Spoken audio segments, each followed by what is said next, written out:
बड़ा प्रमाण है कि मैं उर्दू के शब्दों का उच्चारण सही ढंग से नहीं कर पाता, इसलिए पहले ही आप लोगों से क्षमा याचना कर ले रहा हूँ।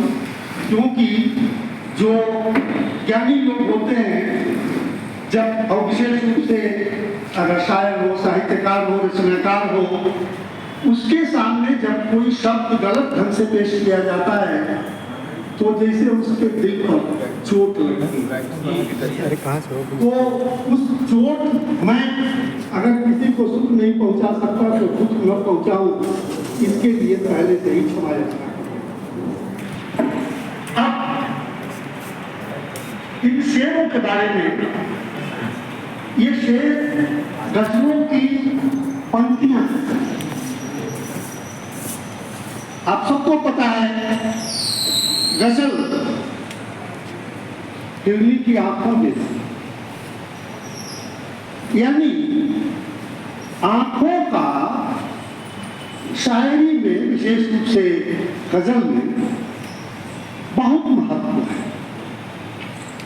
और हर व्यक्ति के व्यक्तित्व में आंखों का बड़ा महत्व है, ही नहीं, आंखों का बड़ा महत्व।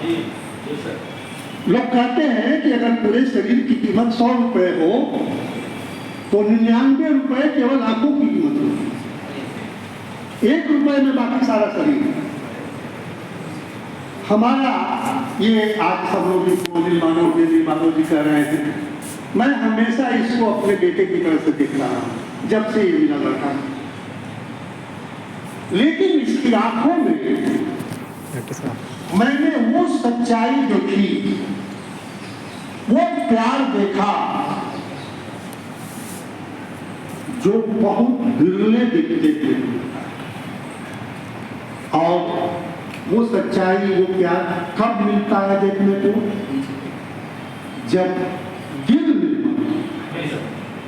फिर कोई भी साहित्यकार, कोई भी रचनाकार, उसका हृदय जितना ही निर्मल होगा, उसकी रचना उतने ही ऊंचे दर्जे पर, क्योंकि उसमें सत्य झलकते हैं। और सत्य से सुंदर कोई चीज नहीं, और उस सत्य और सुंदर से अधिक कोई चीज कल्याणकारी नहीं। और यही उद्देश्य साहित्य का, लिटरेचर उसी को कहते हैं जो सबका भला करे। किसी एक व्यक्ति की स्तुति में, प्रशंसा में, आजकल तमाम लोग लिखने वाले लिख जाएंगे, आप सब कुछ लिख दीजिए, सच पूछिए तो किसी आदमी की तो बहुत बड़ाई करनी ही नहीं थी। बड़ाई करना है तो उसकी करो ना, तो सबको देता है। तो इस रचनाकार की रचनाओं को जब मैंने देखा तो अपने अल्प ज्ञान से जो कुछ भी मुझे समझने को, सुनने को मिला, तो देखने को मिला, उससे मुझे ऐसा लगा कि इसके दिल में वही पवित्रता है, वही शुद्धता है जो उस सोने में होती है, जो आग में जल करके, तप करके और निखरता। इनकी इस किताब को आप लोग पढ़ेंगे तो आपको खुद लगेगा। पहले ही पेज पर इस व्यक्ति ने जो समर्पण किया है, अभी जिसका नाम लिया, के.पी. अजमोल जी का, जो उत्तराखंड के रहने वाले हैं, उन्होंने इसके बारे में इतनी अच्छी बातें लिखी हैं और थोड़े में लिखी हैं कि ये इसके अशार जो हैं, आसमान में तारों के बीच में जैसे चंद्रमा टांग दिया जाता है, वैसे ही गजल में कुछ पंक्तियां होती हैं, कुछ शेर होते हैं जो टांग दिए जाते हैं। तो ये जो चुनिंदा सब शेर हैं, उसी तरह से टांके हुए से आप एक एक शेर को पढ़िए, उसमें हर एक में कुछ एक नई चीज मिलेगी जो आपको चिंतन करने को, सोचने को मजबूर कर दे। ये चाहे वो साहित्यकार हो, चाहे संगीतकार हो, चाहे वो कलाकार हो, वो देश, काल, क्षेत्र, भाषा, इन सब की सीमाओं से परे होता है, उसको आप बांध नहीं सकते। और आप सब लोगों ने मिलकर के